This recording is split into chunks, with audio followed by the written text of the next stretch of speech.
আবারও নিয়ে চলে আসলাম একটা নতুন ভিডিওতে তোমাদের সবাইকে স্বাগত। আমি যাচ্ছি একটা পিসির বাড়ি।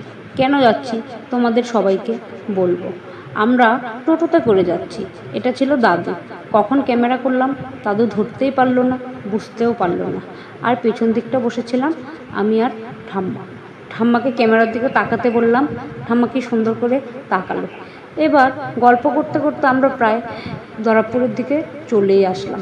ওদের বাড়ি আর একটুখানি বাকি রয়েছে। এই তো টোটো থেকে নেমে গিয়েছি। এটা হচ্ছে পিসির ছেলে, খুব লজ্জা পাচ্ছিল তাই ব্যাগ দিয়ে মুখটা ঢেকে রেখেছে। আর এটা হচ্ছে পিসি, সেই দাদুকে আনতে যাচ্ছিলো। এটা পিসির বাড়িটা, বাড়ির ভিউটা খুব সুন্দর ছিল, তোমাদেরকে দেখাতে মনেই নেই, ক্যামেরা করতেই ভুলে গেছিলাম। এবার আমি গিয়ে ড্রেস চেঞ্জ করে বসলাম। আর ওটা হচ্ছে পিসি রান্না করছিল আর এখানে ঠাম্মা সবজি কাটছিল। এবার আমি একটু ভিডিও করে নিলাম। পিসি বললো কি মাংসটা আমাকে করতে, মাংসটা। এবার আমি মাংস রান্না করতে বসে গেছি আর সবাইকে, আর ভাই বলছিল খুব খিদে পেয়ে গেছে, তো রান্নাটা হয়েই গেছে, মাংসটা হয়ে গেছে। এবার ভাইকে খাবার দিতে বসে গেছি। এই ভাইয়ের ছিল আজকে বার্থডে। পাশে দাদু বসেছিল, উনি উঠে গেছে। এবার ভাই খেতে থাকুক, তোমরা ভিডিওতে লাইক কমেন্ট শেয়ার। দেখা হচ্ছে নেক্সট ভিডিওতে।